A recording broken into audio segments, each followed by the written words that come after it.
Okay, thank you.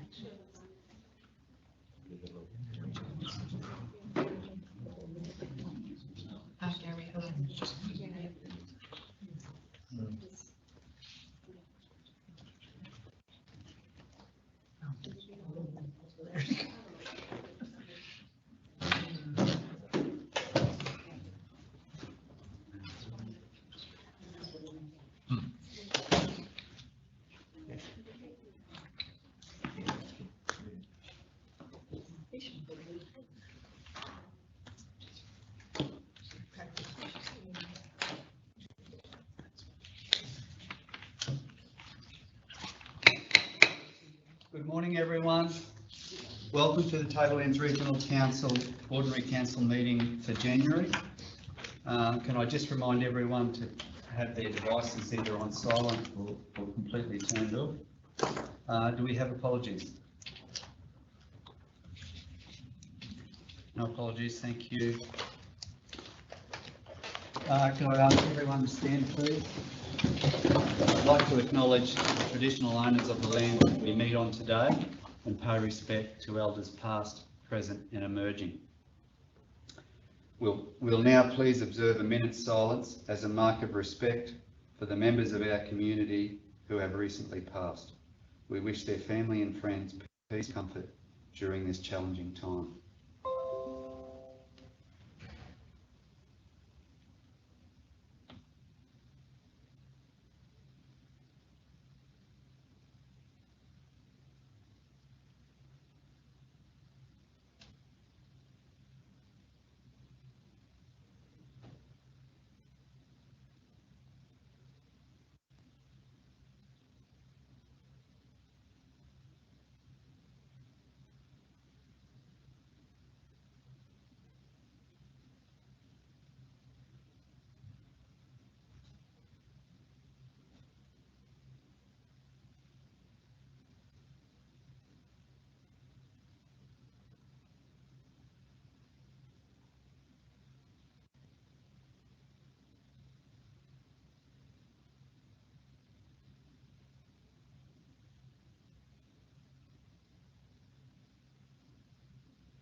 Thank you.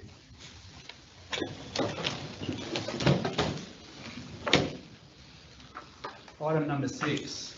Do we have declarations of any material personal interest / conflicts of interest by councillors or senior council officers? Councillor Clifton. Yes, Mr. Mayor. Item number 11.2. A relative of mine works for RPS and is involved in this particular matter, and I will leave the room for time of discussion. Thank you. Anyone else? Thank you. All right, we'll go to item 7. Confirmation of the ordinary council meeting minutes. Our meeting of 15 December 2022. Do I have a mover of those minutes? Councillor Wilkes, and a seconder. Councillor Cardew. Those in favour? Carried, thank you. Business arising out of those minutes. Was there anything arising that you had, Jackie? No. No. Councillors, business arising out of the minutes of the previous ordinary council meeting, the 10th December meeting? No? Thank you.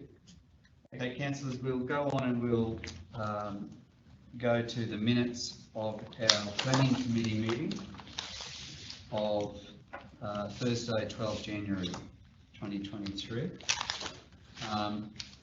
Can I have a mover of those minutes?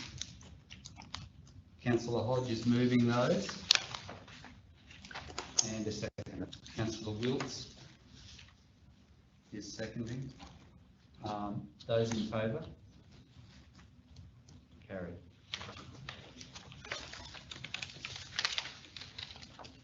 Any matters arising?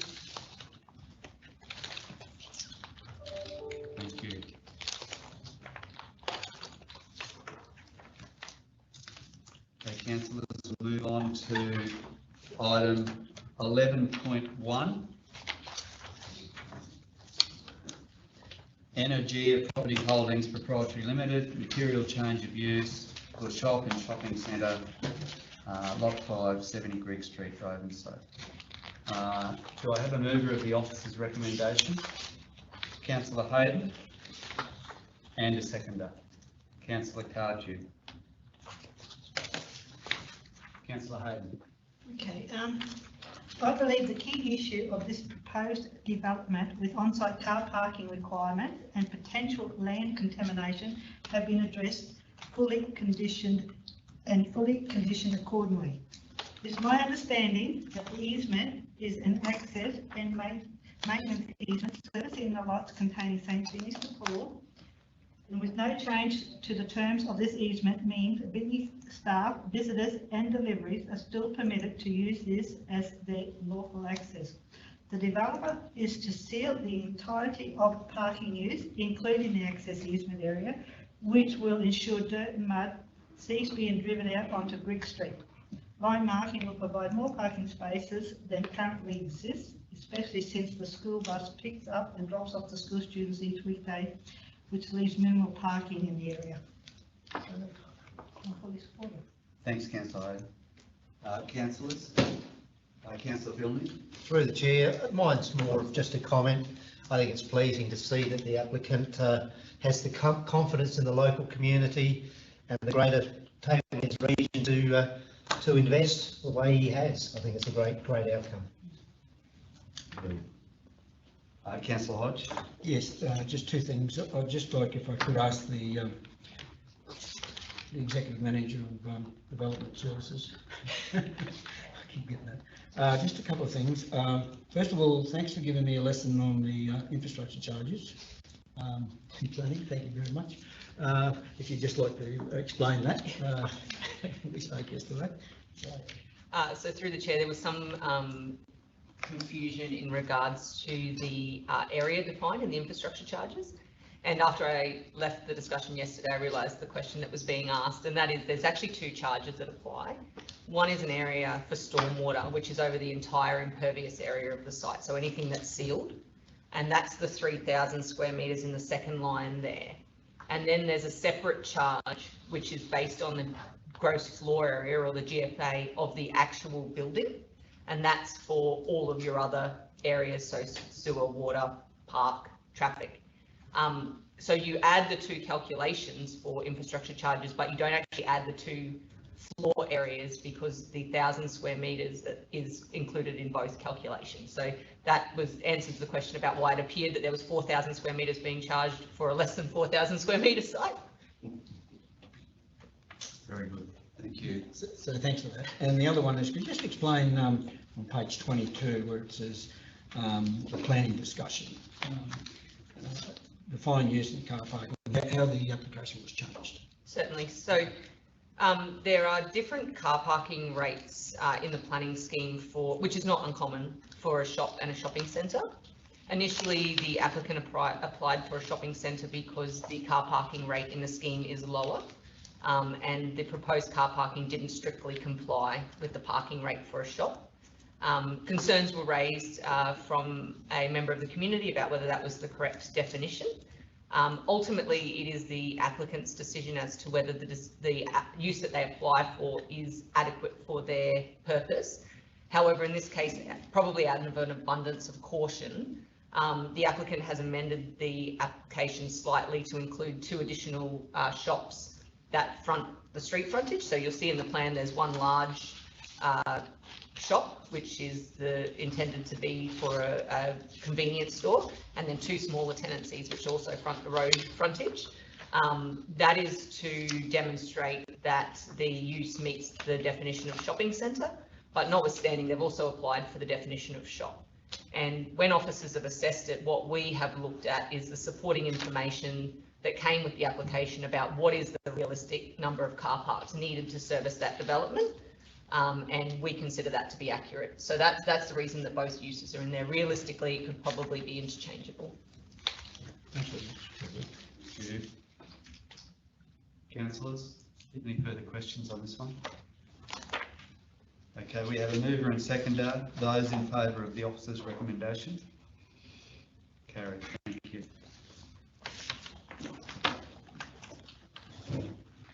Thanks, councillor Clifton.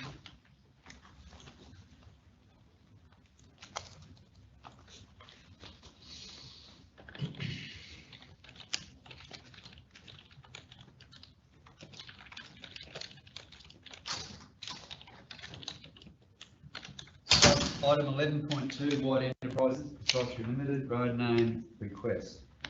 Do we have a mover of the officer's recommendation? Councillor Vilney, Councillor Wilts, seconding. Councillor Vilney. Nothing really to add, Mr Mayor. It's very self-explanatory. The road naming reasons, and I think it's appropriate that we do reflect on famous people that have won the Nobel Prizes. So yeah, it's very good. Fantastic, thank you. No. Councillors? No? Those in favour of the officer's recommendation? Carried, thank you.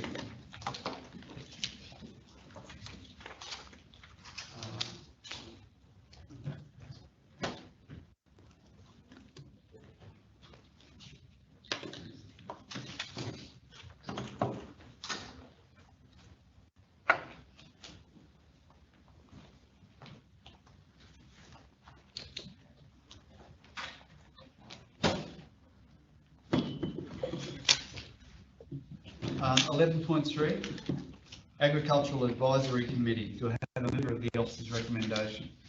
Councillor Clifton, and seconder, Councillor Wilts.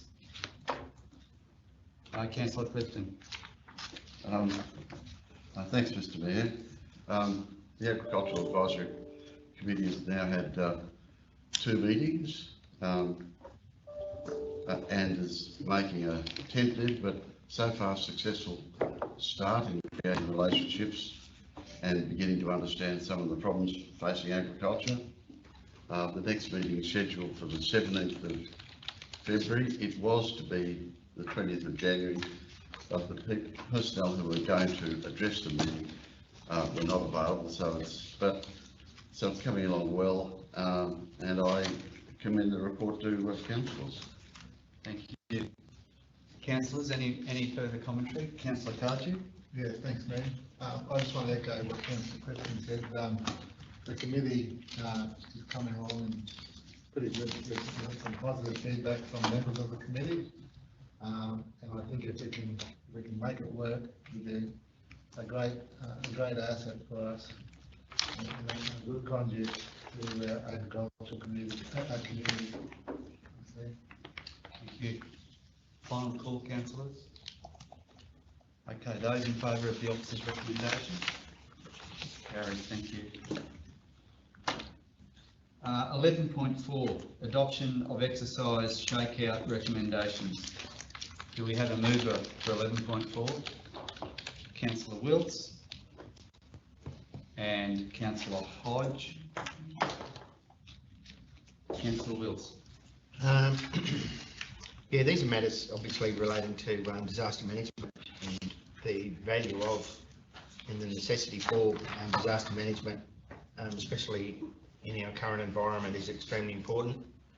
These are matters that are designed to ensure the processes that we currently undertake are actually effective and efficient with the equipment and the personnel that we have. There are several recommendations in there. Most of them are a matter of procedure. It is identified that there might be some training issues and a budgetary requirement at a later date. But I submit that this is essential to the effective organisation of disaster management for our region. Thank you, Councillor Wilts. Councillors? Those in favour of the officer's recommendation? Carried. Thank you. 11.5, rezoning and subdivision of part of Lot 2 on 42 Maple Street, Atherton. Do I have a mover of the officer's recommendation? Councillor Hayden moving, seconder. Councillor Billman.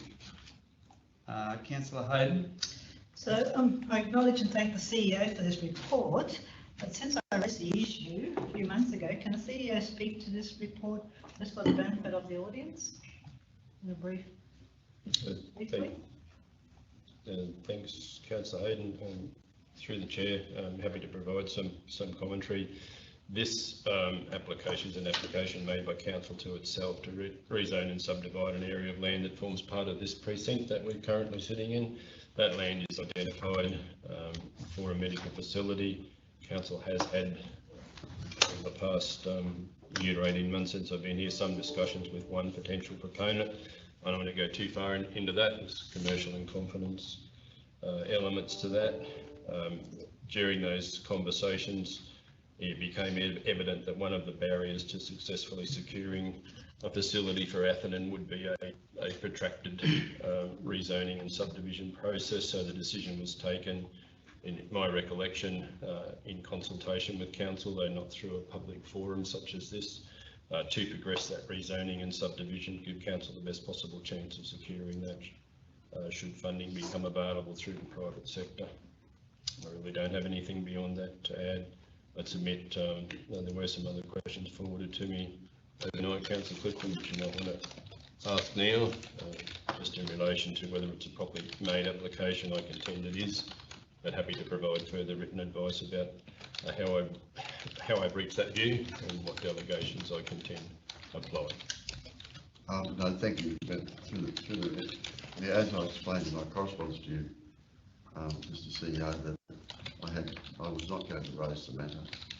It was conversations between yourself and myself, and I don't intend to raise any questions. Thank you. I understand. I contend it's a properly made application, and I'm happy to provide further advice to all councillors around that. Councillor.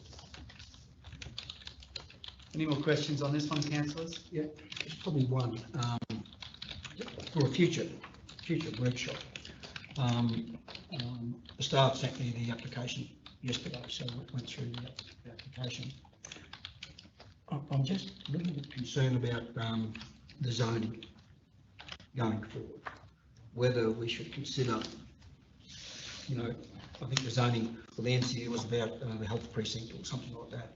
Whether it may be beneficial to make it centre.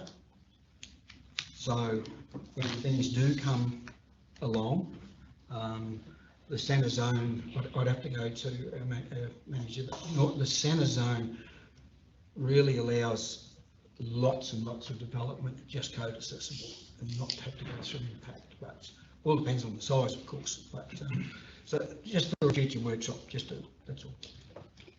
Take that on notice. Thanks. Councillors? Those in favour of the officer's recommendation? Carried, thank you.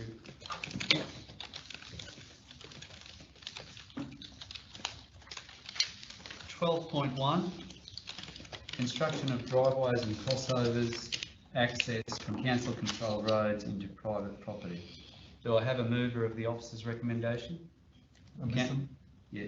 Mr. Mayor, can I ask if this can be opened up for discussion first, as I've got an further amendment to the officer's recommendation? Yeah, we can do it that way. Can I ask for this to be open for discussion? So Councillor Cardew is moving, Councillor Wiltz seconding. Those in favour of opening it for discussion? Carried. Thank you, Councillor Cardew. Thank you, Mayor. The report clearly identifies the head of power for such matters, and I think, in all honesty, we all realise this to some degree. What it doesn't really address is the particular issues that have arisen in recent times with council doing roadworks on our road networks, on our local road network, and altering or diminishing people's existing driveways to their properties.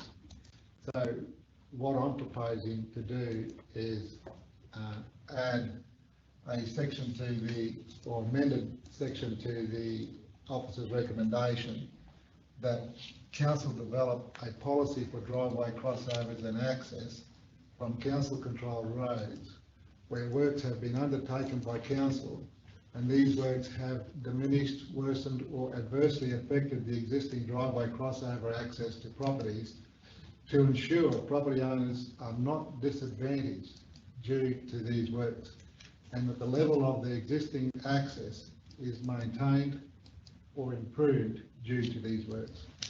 So I would like to move that this be amended or included in the recommendation. Yeah, so this is an extra section that you're adding to the officer's recommendation. Yeah. The little bit of background behind it all is that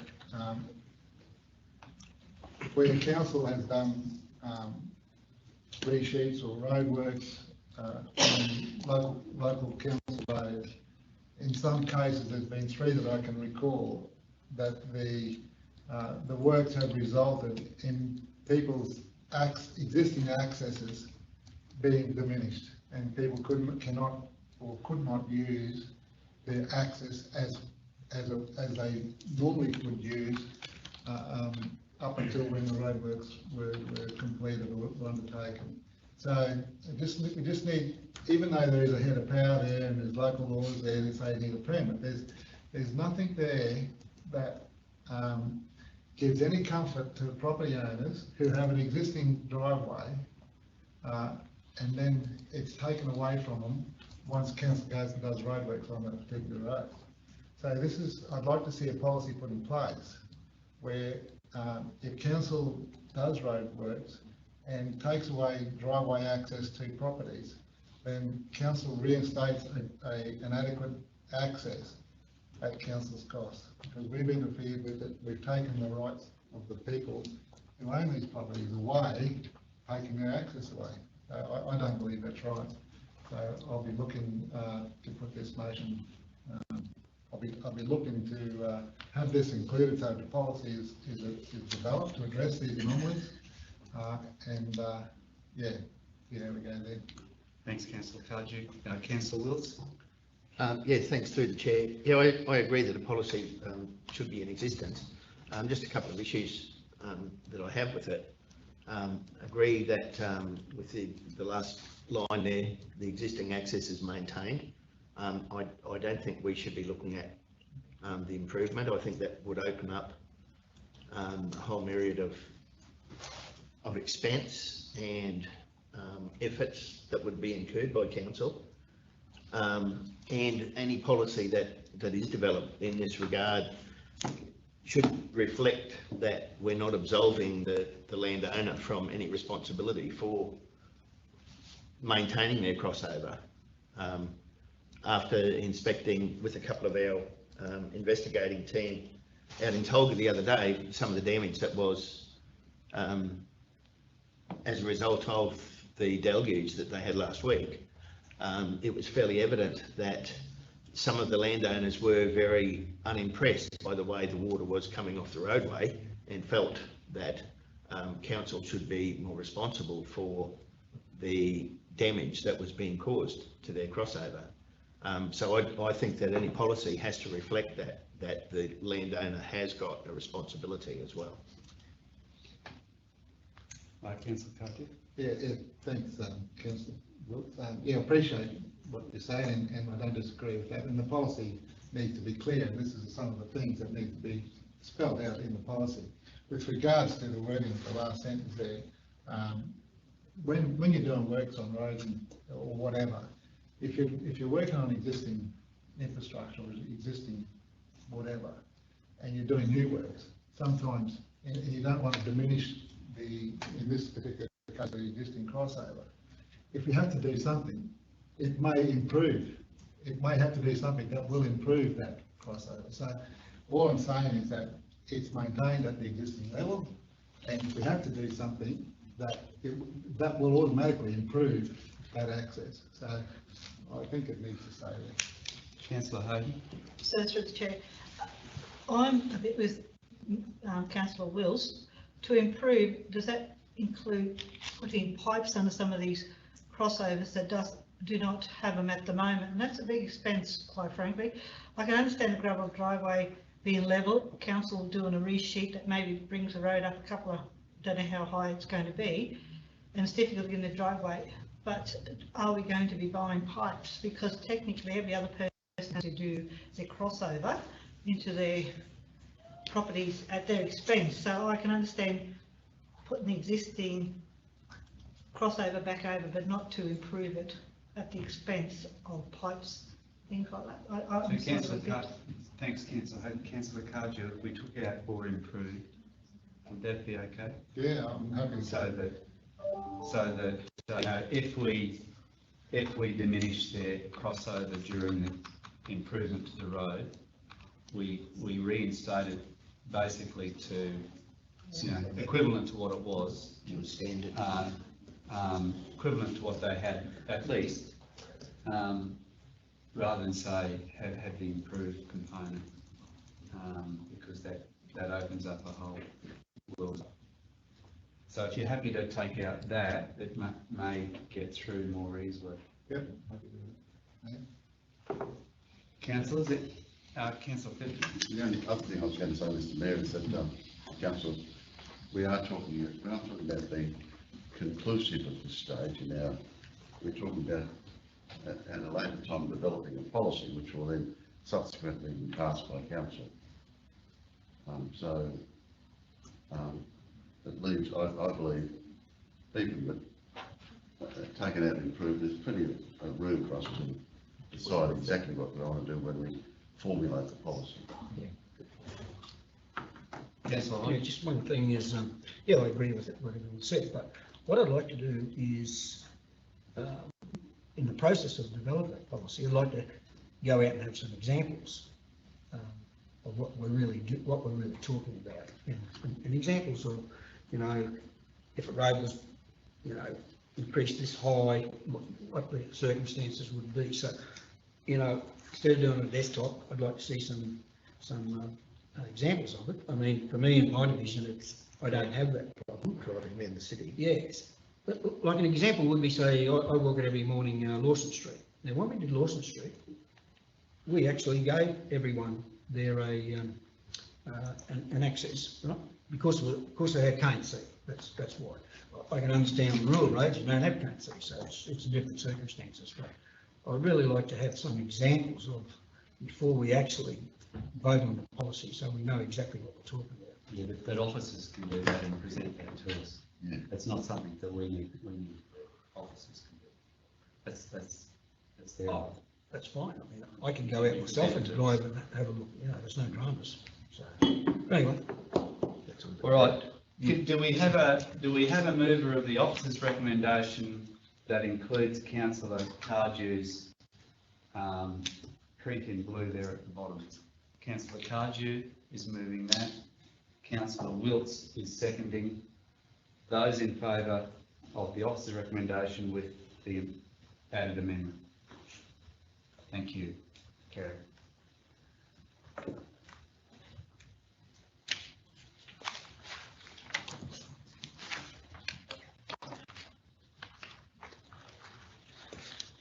.1, Financial Report, December 2022. Do I have a mover of the officer's recommendation? Councillor Bilney, and a seconder. Councillor Clifton. Councillor Bilney. Through the chair, I've just got some questions that I'd like to raise.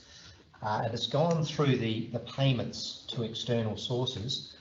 Particularly, it relates to Curetech Pools, who we know are doing the servicing of the Mount Garnet Pool, council-owned Mount Garnet Pool. There's three amounts in this month's payments: $7,920 for March 23 service, $2,742 for the December service, and $3,080 this month for further temporary repairs. So the first question I've got is, have we gone from paying a monthly service to a quarterly, or has there been any change there? I've got a couple of other questions, so I don't know if you want to answer them as we go, or... So what I can say, so the manager who is responsible for looking after the Mount Garnet pool has just responded through email to councillors, so you do have that on your email. But also, so with the Mount Garnet pool, sometimes we do receive invoices for services provided. So there's no service standard that has currently changed. We just sometimes receive invoices 2 in a month instead of 1 each month, or timing of that nature. So, and we raise purchase orders in preparation as well. So we might raise a purchase order for future events. We don't actually pay that though until that service is complete. If we know in particular for regular service applications, like a servicing of a pool or air conditioners or fire hydrant checks, we can raise those ones in advance, and you just see that purchase order when it's raised, not necessarily paid. Right, okay. So, and some further information on that one that that manager of facilities has provided is that there is community consultation that's continuing with the Mount Garnet pool. It has slowed a little bit over the holiday period, over the Christmas period, but it will pick up again to look for alternative operations for that pool. So last month I actually raised my concerns at the level of funds being channeled into this pool, Yep. which is not operational and hasn't been for a fair period of time. So my understanding, one of the main reasons is that there is no community lifeguards. Correct. There, so in the absence of those, can't open it up to community. That's why it's closed. It's also my understanding that there's been some community consultation about the ongoing use of that pool. Correct. And I'd sort of like to know how those discussions are progressing, if we've got any updates for council on that. There's no further updates since the December period, but those conversations, now that new year has commenced and people are back from leave, those conversations will continue. Yep. Excuse me, Councillor Clifton, Councillor Billy, it may be that we could bring this up in business, business without notice to discuss the Mount Garnet pool, if that's, because this is getting away from the financial a little bit. With respect, I don't think it does, and I do accept your suggestion. I've just got a couple of more comments, and then I can move on. I see this pool as an important asset to the Mount Garnet community.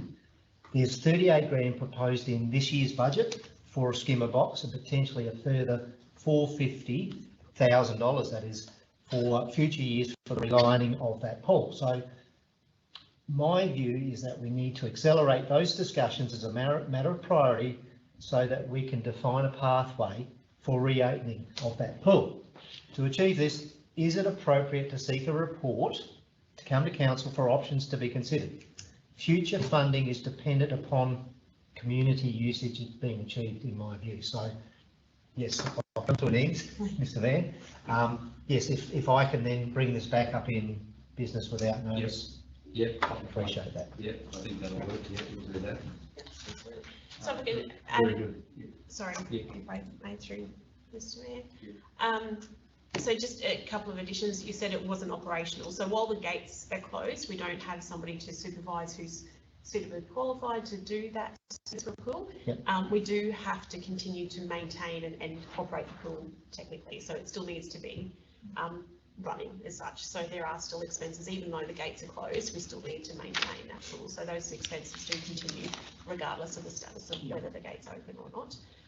And with community consultation coming up, absolutely, a report to come to council is we'll do that.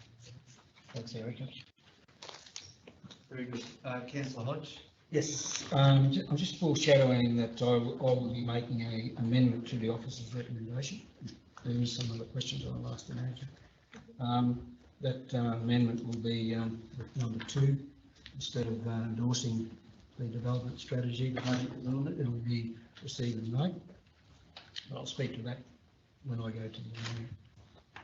The first question I'd like to ask Erica is, I did speak to her yesterday about the DRFA expenditure. There is some expenditure in the operation side, in the expenses.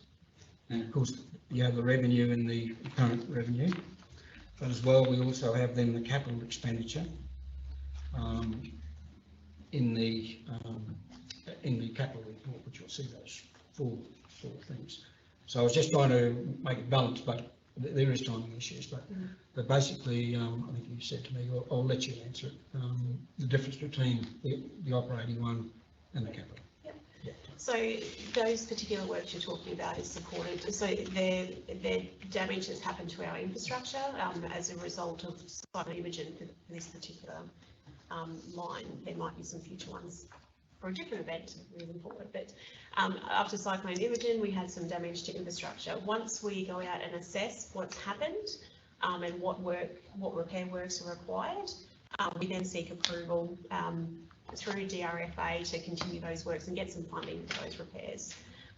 It does work a little bit like an insurance policy. There is a threshold, so and that changes per financial year typically. So for Cyclone Imogen, it's about $171,000 we have to pay, and we pay that out of our own pocket. We don't get refunded for that, but every other work item that's identified and is approved by that DRFA process is refunded in full. So we have that threshold. It's like your excess paid by the insurance, then the rest is covered. With the identification of works, we identify some of those elements are operational. They're not considered large enough or a component to be capital. So we split our works between capital and operating. So in the operating statement or the income statement that you're looking at, that does include the operational expense. It includes operational revenue, and because of the nature of the statement, it does include the capital revenue line as well. Whereas the capital expense is sitting on our capital report going forward. When events run over a financial year, there can be timing differences with when we receive the grant or receive the funds and complete the works. There might be some timing differences there, so it might not always balance, but essentially over the period of the works that are completed, the only outlier is that excess payment, essentially. But the rest is fully funded. So that's that question. The other one is in the summary debtors. I still see that we've still got $320,000 in 90 days. I'm just wondering, probably to the CEO, this is not in the agenda, but could councillors get a list of the sundry debtors every month? I used to give it the last council. I guess so, but I mean, for what purpose, I suppose? Well, just over the last couple of months, it seems to be that's $300,000 roughly sitting in the 90 days. So, in a previous council, I'm not going to what we used to do there. I used to sit down with the CEO, but let's discuss that. But what's anyway, the purpose, Councillor Hodge? So I know exactly what's exactly what's sitting in the sundry debtors. When you got 686,000 sitting there, I think it's expected of the ratepayers to know what council should know what's in there. If you're looking at the financial report, it's easy to just say, oh, okay, we still got $320,000 there. I'd like to know what it is, what it's made up of. It's as simple as that. So you But just it's information you're wanting entitled to It's information we hold, we can provide it, but just wondering. Not what part of purpose was and what an the ongoing form agenda. was. That's not that. That's just can be forwarded to councillors. But anyway, that's what it is. Now, the other one is just go to the non-local suppliers. First of all, there's two lots. There's 69,000. This is on page 1. Number 69,935 to Moody Outdoor as goods and materials. There's two, and there's another one on the last page to Grillex for $41,000. I just assume that therefore one would be the barbecue at Tolga, the Tolga Park there, I would say. And the other one, I'm not quite sure, maybe Milanda, but there's Milanda getting, barbecues, but for $41,000 barbecue, I'm not sure if that's supply and fit, and I'm on the assumption, I walked past this morning and had a look at it, I'm sure it'd be electric, not gas. So 41,000 is a lot of money for a barbecue. If that's what it is, there could be other stuff included in that quote, I'm not sure. The explanation was a contour double barbecue. So, Take your question on notice. Yeah. Other information. that's it. Now, the other one, of course, I raised yesterday was to Davison Executive for $50,000. That was, I think, to procure two of our managers. Recruitment expenses, correct. That's correct. We have one manager, who starts on the 1st. Was that part of this particular fee? That being question on notice, anyway. Is that one? Yeah, I'll take that on notice. Yeah, so- And the other one's only just a little, it's to King & Co for $2,000 for rates averaging query. Don't need to know what, I just like to know what the response was about the averaging. That's for another day.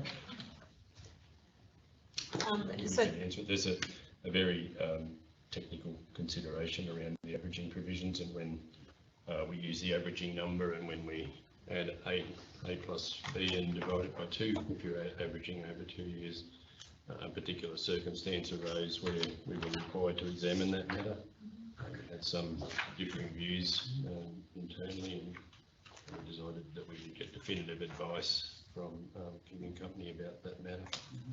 And straighten it out so that we are doing what King & Company believes is the legally correct way to and the circumstances under which the averaging number is applied and the actual original averaging formula is applied. Okay, thanks, Rob. So that's the other questions. The only other one is that I intend to move that amendment, if someone would second it. The reason why I want to just, instead of having it endorsed, is that the capital side is not really good, but I'm just very worried about the operational deficit in this coming budget, and I think the collective view may be is that we need to really work on that part of the budget. So where it says in the explanation that there most likely will be deficits, that's why I don't want to actually endorse it. I just want to say, yep, we received the report, but we'll be working on that on the budget coming forward. So if someone would like to second that, Just some advice from the CEO, if we remove that number 2, is that an amendment, or is that be completely different? You're removing number 2? No, I'm not removing it. I'm just changing the wording to note and receive instead of endorse. Yeah, well, that's what the, oh yeah, okay, so note and receive, Aye. is that an I amendment? mean, it diminishes it somewhat, but it can be treated as an amendment. Mr. Mayor. Okay, so Councillor Hodge is proposing an amendment, and the amendment would read, instead of endorsed, instead of number 2 being endorsed, Receive. Exactly the same as the other two. if I may make a quick comment through the chair. So everything that's been listed there as part of the budget strategy has been workshopped. So there's a number of workshops that we've held.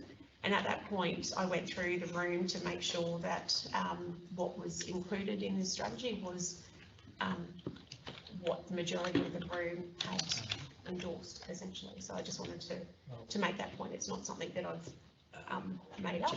Just a point of order there, that's a workshop, this is a council meeting, so. I'm just. no, we understand that. Providing that That's what the manager believes she's done. I'll let that be. Councillor Clifton. Thanks, Mr. Mayor. When it comes time, I'd be happy to move the motion. I think that the progress that we're making towards the formation of the budget, all of the things that are contained in the report are excellent steps. But we don't know how it's going to emerge. We simply don't know how it's going to emerge. And for example, just if I pick one small example, if you look at on page 98, the last line in that particular area, 2023-24 budget and operating plan will be adopted by the 30th of June. Well, we may not be in the position, the decisions may be hard. We may not be in the position to do that. I know that we're able to extend legally, I believe, until the 30th of, for another month. July. Yeah, so whilst I completely support and strongly believe in the approach that's been put forward by officers, I think we need to leave ourselves a bit of leeway to do a bit more head knocking if we need to, rather than, if you like, just that small example, rather than, we can't do it, we've resolved to do it by the 30th of June. I support entirely the system, the process, and the meaning within it. But I think we shouldn't tie ourselves down lock and key. We should give ourselves the ability to allow the hard thinking to go on for a bit longer. Thanks, Mr. Mayor. Yeah, we can do that at any time, though.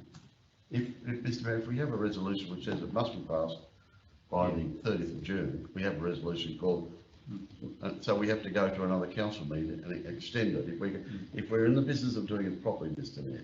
Yeah, but we can still make that decision in April or May, or, you know, if that's what Well, we do. that's an argument. I guess it'll be up for the councillors to decide. We'll just go to the General Manager. Through the chair, thank you. I just wanted to clarify the intent of this being included at this point is that it is a summary of the things that have been discussed that provide direction to the organisation about how council would like us to now proceed with the development of the budget. Council can, of course, at any point along the way, if we get down the path and things emerge that you'd like to see a change, can obviously make that change. But what this does, by actually endorsing it, is that there is a majority vote supporting this particular approach so that the organisation can have confidence now to go off and proceed with the development of the budget. If we don't have an endorsement, then we are still in that place of continual negotiation and possible shift, which we did experience last year, which wasn't a particularly efficient process, I think, from anybody's perspective. So we're trying to say, with what we know right now, this is how council would like the organisation to proceed with the development of the budget. That's the intent of having it endorsed. Thank you. Councillor Dillon, did you have your hand up? No, but I'm happy to speak. I think the sticking point from what I'm hearing is by endorsing it, the words are saying that there's a likely deficit.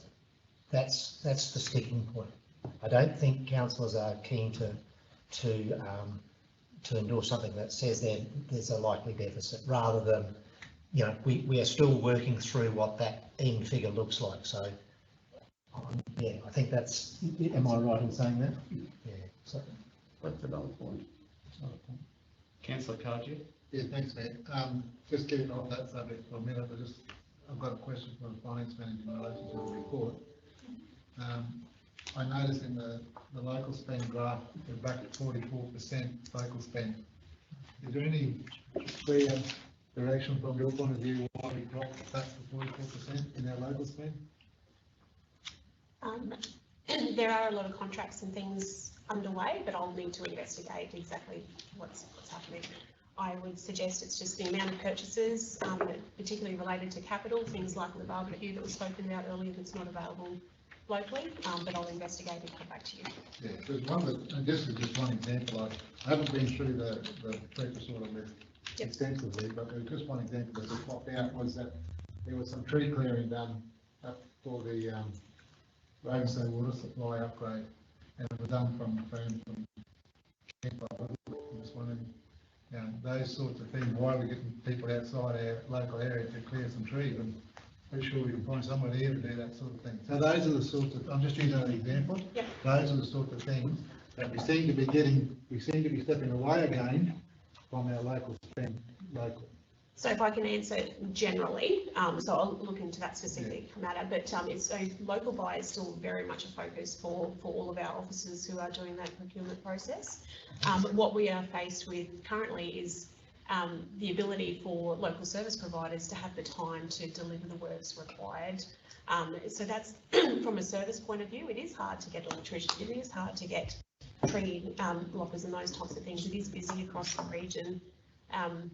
Myself trying to get works done at my own home, you know, it is very hard to get those things done. So sometimes we do have time constraints, and that's some of the commentary that I see coming through is that we've tried with the local suppliers, they're busy, they're unavailable, or they don't have the products required. But it is still very much a very big focus for our procurement. It's part of our policy, it's what our officers are always working towards, but I'll investigate and come back to you. Thank you. Councillor Dillon. Through the chair, just adding to that, I think you've got to be a little bit careful when you're just looking at a percentage. I've just done a few quick calculations. The total spend for the month was 1.284. There's two items on there totaling 625, one being Queensland Audit Office payment and the second being Place Design Group, which is doing the Priors Creek stuff. So we've got 625 against 1284, which is 49%. There's an absolute distortion just because the sheer size of those payments. So we've got to just bear that in mind as well. Councillor Wills. Yeah, thanks through the chair. Yeah, just a question you may not be able to answer, Erica, but on page 1 of the non-local spend, a few lines down.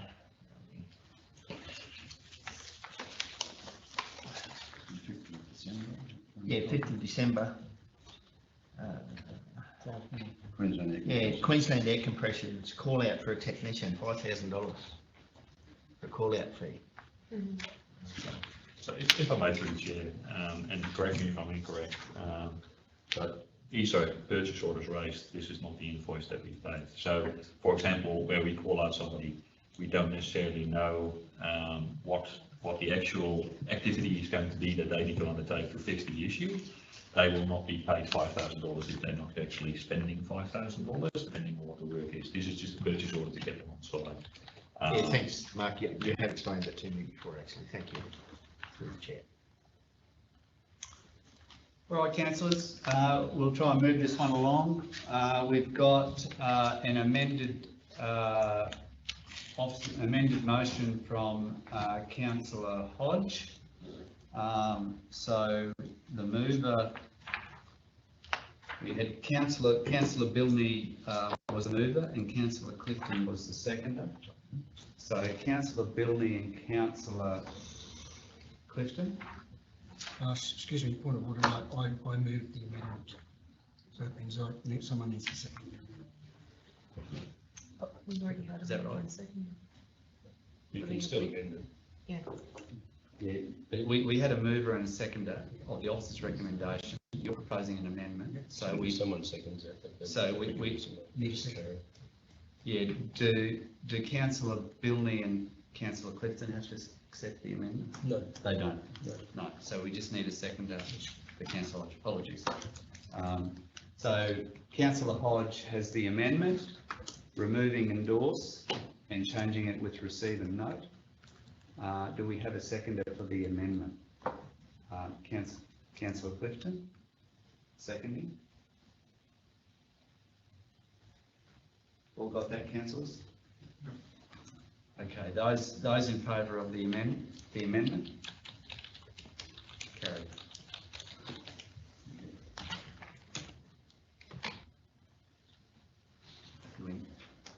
Does that complete that one? No, the amendment's now the motion. The motion should be now put. Okay, so the amendment is now the motion.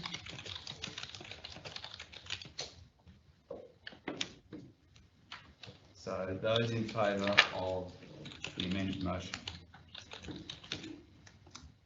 Carried, thank you.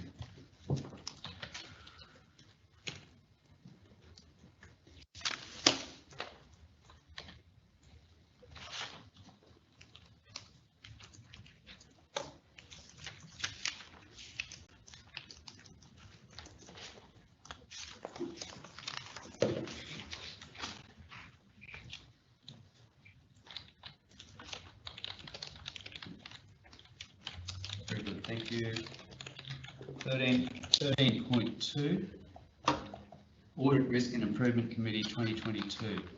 Do we have a mover of the officer's recommendation? Councillor Hodge. And a seconder? Councillor Clifton. Councillor Hodge. Happy for just to move it. All the information's there. It's basically what's come out of the last meeting of the audit committee. Thank you. Any more on this one, councillors?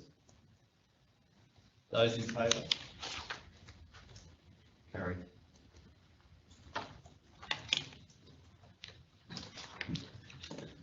(13.3) Customer Request Management. Do I have a mover of the officer's recommendation? Councillor Cardew. Seconder?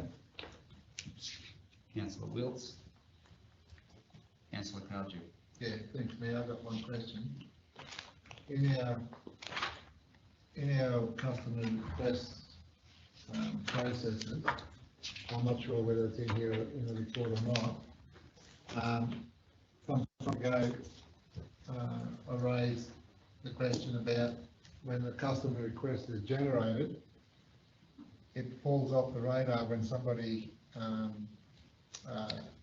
actions that request, and then our work is then going to take place to do whatever the request is. And once that work goes to a different section for the work to be done, the system automatically said that the request had been finalised because the work was in process. What the failing was, or the failing is that once that work's been given to the officers to do, it pulls off the system and we lose track of it. And there was some indication from officers at the time that once our new multi-million-dollar IT system is put in place, that it was going to move those two scenarios. So my question is, has it happened? I came into that immediately, but just defer to the general manager if you can. Yeah, so through the chair, I guess there's a couple of things there. One is that the report does detail around the response to customers and how that process around capturing when a customer wishes to get a response, how that response is being delivered, when that response is being delivered, and what our focus is in terms of keeping that visible across the leadership team on a regular basis to ensure that that feedback loop is happening, because we are aware that that was where in some cases work was being done but the customer wasn't being informed, and so from the customer's perspective they weren't hearing back. So that, in terms of that closing of the loop, that is addressed in the report and is being managed and escalated within the organisation. The question around the system modernisation project, so the actual and the area that you're referring to is the consolidating all of our asset management activities into one system rather than having separate systems, so that these activities could be linked all the way through. That has happened, and that was the project that we recently completed the go live and reported back to council about. So that is now in process. We do now have that single system to manage that activity. So is that a yes? Is that what you're saying? Yes. Okay.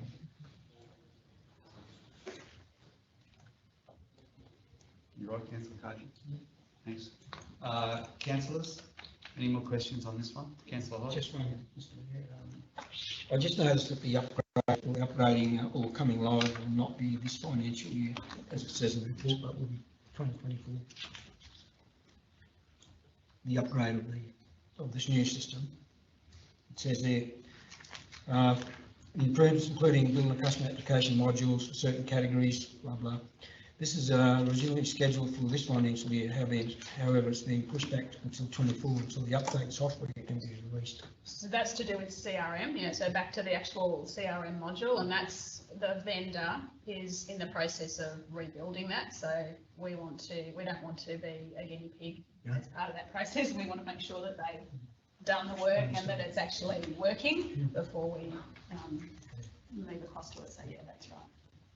So I just, there's only one thing that I hope that's in the upgrade, I'm sure it is that really the only problem I have with the system is when it comes back to me to say it's been done, or whatever, there's no subject matter. That's, and I don't know what it means, you know what I mean? I might have 50 in there and there's. Yeah, so I think, and again through the chair, whether or not that's a matter that will be resolved through the upgrade, I'm not sure. That's more of an issue with the way councillors are actually, and we've discussed this before about the way CRMs, councillors are putting CRMs in on behalf of people.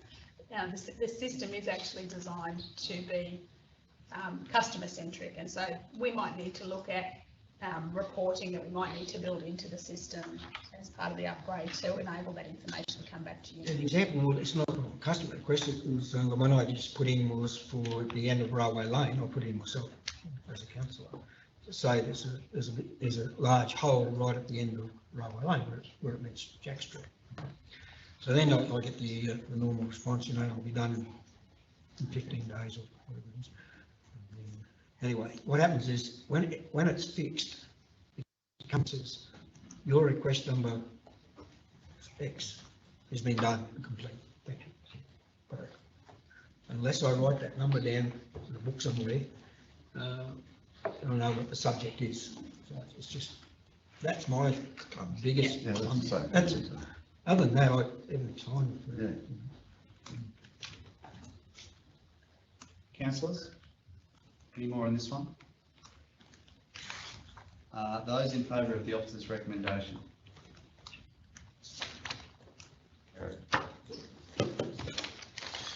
13.4, corporate plan. We have a mover of the officer's recommendation. Councillor Hodge. Seconder. Councillor Billman. Councillor Hodge. All fine, thanks, Mr. Mayor. We've gone through workshop this. All happy with it. Very good. Councillors? Those in favour of the officer's recommendation? Carried.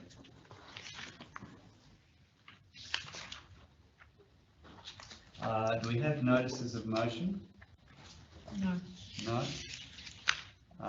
We'll go to item 15, business without notice. Councillor Billney wanted to talk about Mount Garnet Pool. So we might go to that one now. Councillor Billney. Yeah, through the chair, thanks, Mr. Mayor.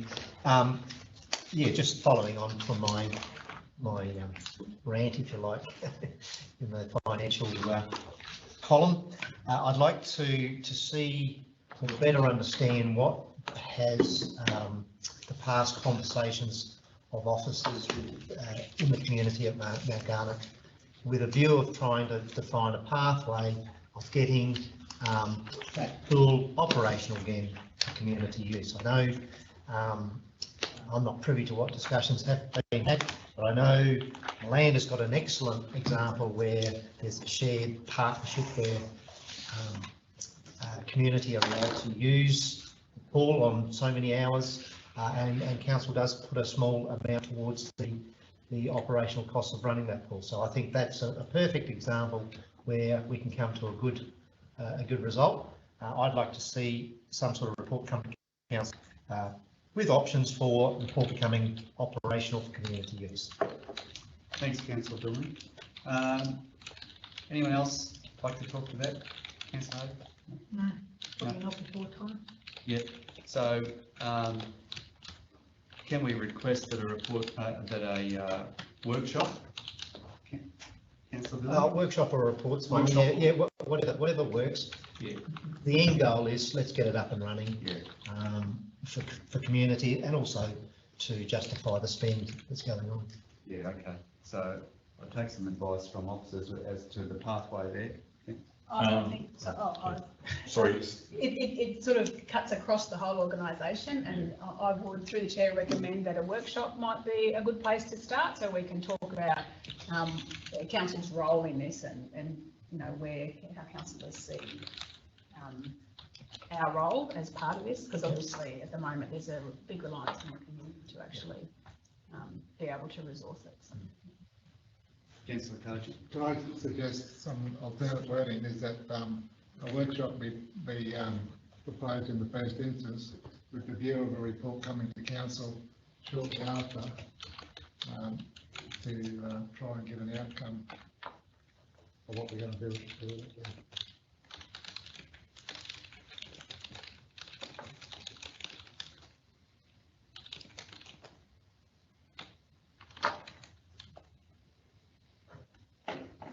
Councillor Billney, does that look all right?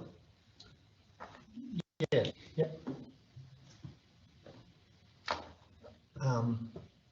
If we have a workshop in the first instance, the outcome from that workshop, we might say a report then is presented. Does it need to be in there just yet? I'm just wondering. We need to resolve, in my view, we need to resolve Well, I think what we're going to do with the pool. Yeah. It has to come from council meeting. Hmm. You can't make decisions at the workshop, they do. No, but at least we get a better understanding of what the big picture is. So are you happy with that, Councillor Billney? Yes. So would you like to move that? Yes, please. Councillor Cogin, would you like to I'll second that? So we've got Councillor Billney moving, Councillor Cardew seconding. Anyone else like to add to this one? Okay, those in favour? Carried, thank you.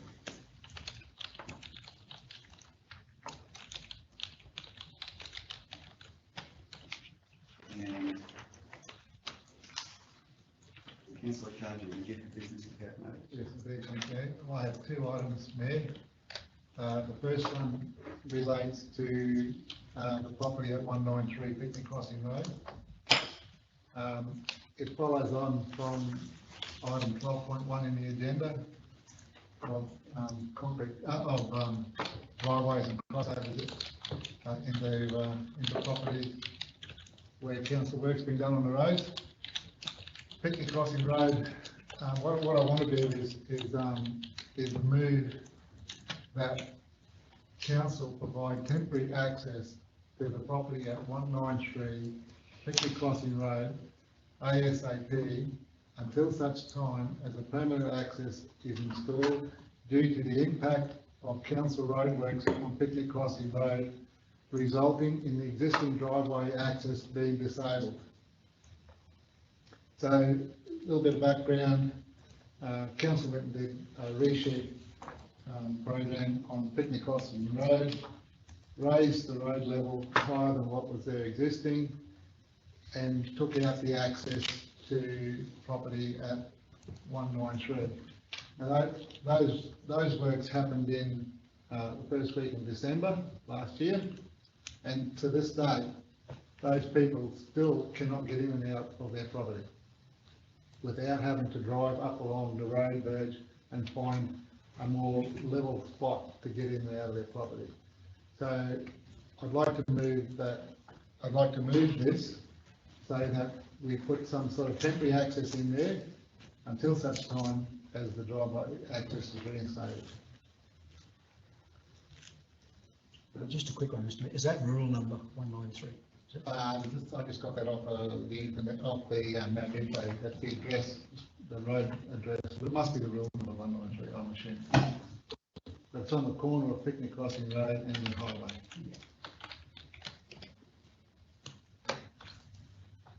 So Councillor Cardew is putting up that motion. Do we have a seconder? I'll second the motion. Councillor Hodges seconding.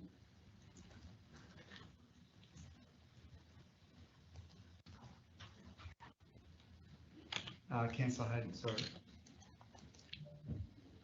Through the chair, I read that, which I understand what's trying to be said, but my thing is such time as a permanent access is installed, is that at the cost of the council, or do the property owners think they're going to do something with the driveway? I just need to know, because we're saying we should, put the access back, but, if it's good, is it a permanent one or is it going to be ripped out and redone again? I sort of just need to know. Do you know what I'm So saying? Matt? through the chair, we're currently committed to provide a compliant driveway crossover for that property that requires the purchase of pipes and head walls that have a long delivery time. Everything is hard to get at this point in time. So that's work that we will undertake at council's expense. So this request is to do something else in the meantime while we're waiting for those materials to be delivered. Councillor Billman. Through the chair, what's the timeline, Mark, for that? It's really hard to say, really, to be honest. It's the materials are ordered with a known provider. They've got nothing locally up in North Queensland, needs to come over to Toowoomba. Those type of products are normally produced in accordance with the schedule. They don't produce just one, they produce a whole series of those items, those batches, and we just have to wait on it.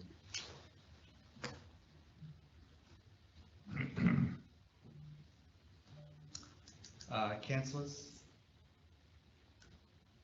Any more questions on this one? So basically, Councillor Cardew is proposing that a temporary access is installed where the original access was for this property until the materials arrive from Toowoomba. Is basically what Councillor Cardew is proposing. This was done at the first week of December, so it's approaching 2 months that the people have had to drive. I understand they have to drive up along parallel to the road. Councillor Hay. So I need to I have to understand this. I'm fine with the temporary access, to put the access back in there, but are we paying for these pipes to go back into the program? Through the When there's chair. no existing pipes, Through the chair, yes. and there'll be no contribution from the property owner. Correct.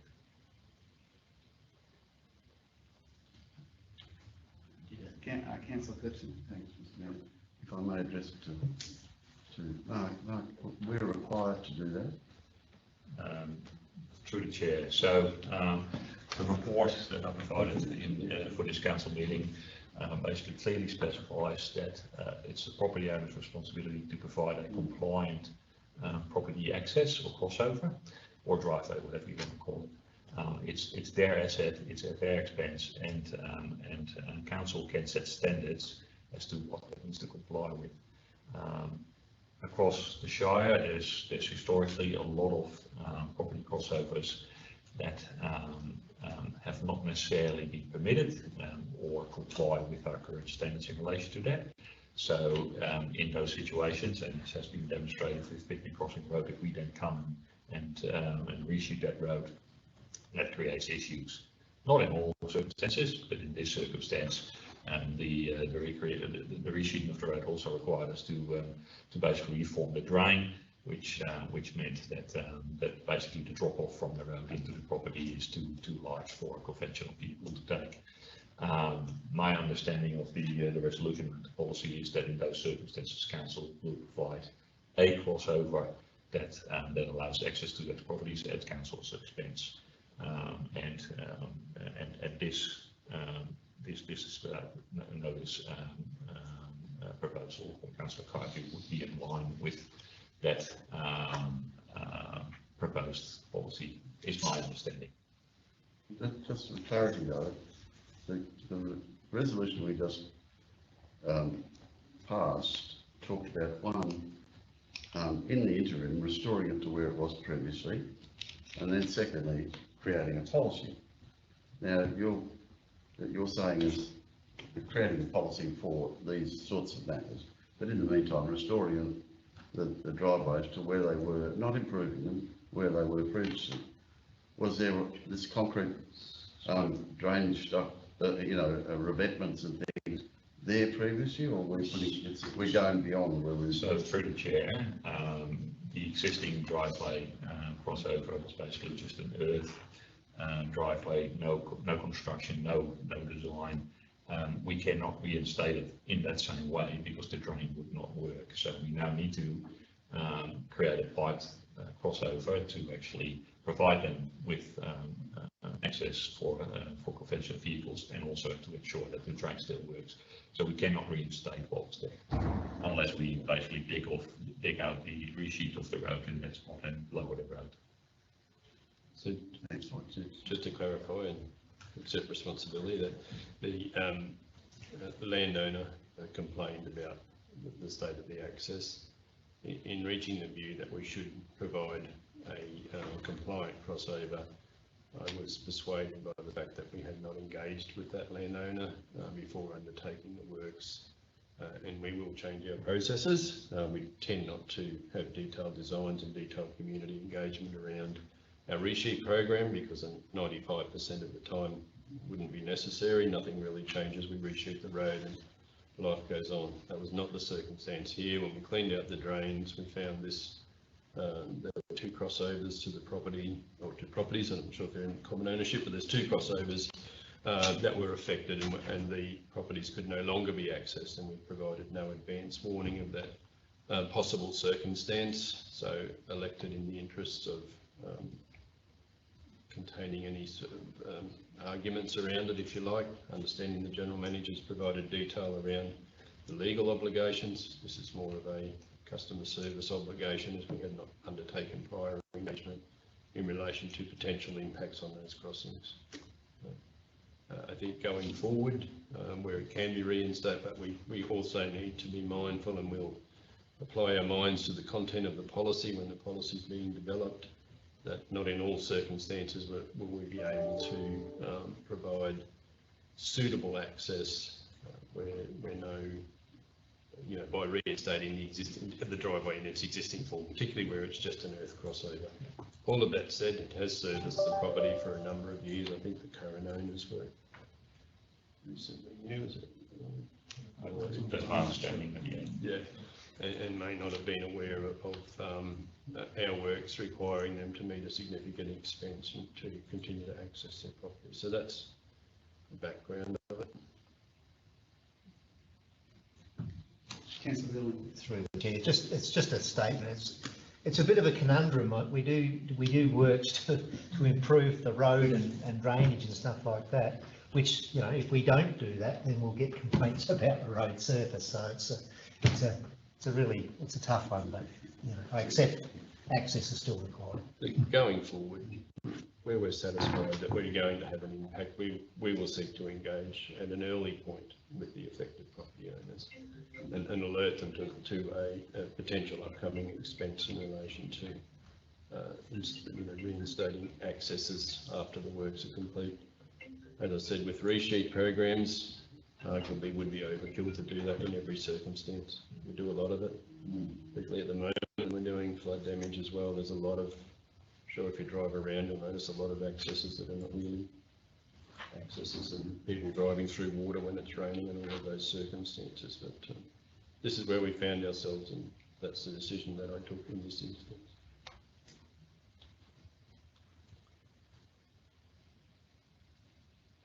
Councillors, we've got the business without notice motion on the screen there. Moved Councillor Cardew, seconded Councillor Hodge. Final call before we go to the vote. Those in favour of the recommendation of the motion? Thank you, carried. Mr Mayor, my second piece of business without notice relates to a previous motion of council where we approved $80,000 in the budget for a cycle strategy. At last week's operational budget review, we were advised by officers that funding was not available and won't be available. And as part of the discussion around approving this $80,000 previously, there was discussion along the line that funding would be sourced to complement the spend and the strategy. They said we're not going to get the funding. So what I'm hoping to do today is get an indication whether there would be support to rescind that motion, given that we're not going to get funding to assist us, and also given that we're facing extraordinary challenges in the upcoming budget deliberations with regards to funding. So it's an opportunity to save a little bit of money on a project that we're not going to get any funding assistance for.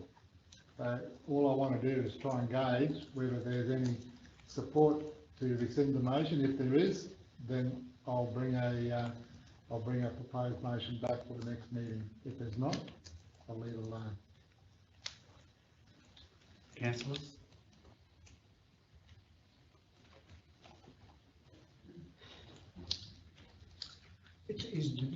Councillor Billney, then Councillor Hodge. Through the chair. My view is that we still need to develop a strategy. It's a long-term strategy from 2022 to 2032. Without that, we won't be going anywhere. I accept the funding issues. The original endorsed report still maintains that they are going to seek external grant funding. If it's not available now, it doesn't mean it's not available later. And without that strategy, it won't inform anything. So for me, I think it's still an important issue to consider.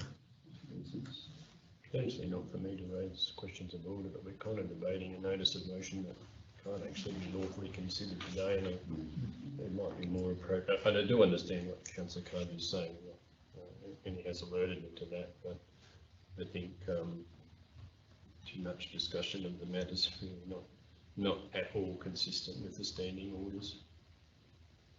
More a show of hands moment, I think, Mr. Mayor. That's just my 10 cents really.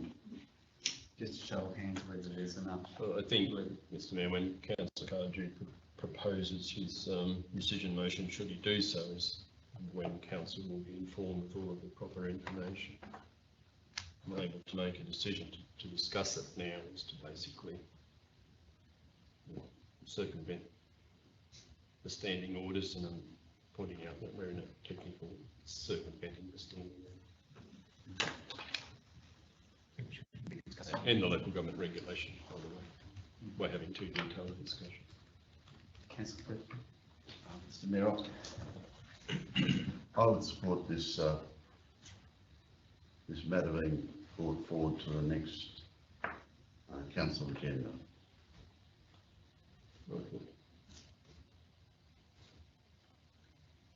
Can we agree on that, councillors? Yep. Yep. Can I just ask that until the matter's decided, if we can hold off issuing any purchase orders to the consultant? Understood from the sentiment, Councillor, we wouldn't progress while there's a matter pending to come before council that would rescind that motion. Thanks, CEO. Any more business without notice, councillors? There being no further business, our next ordinary meeting will be the 23rd of February. We will have a planning meeting before then. Meeting closed. Thank you. Cup of tea. God bless. Cup of tea.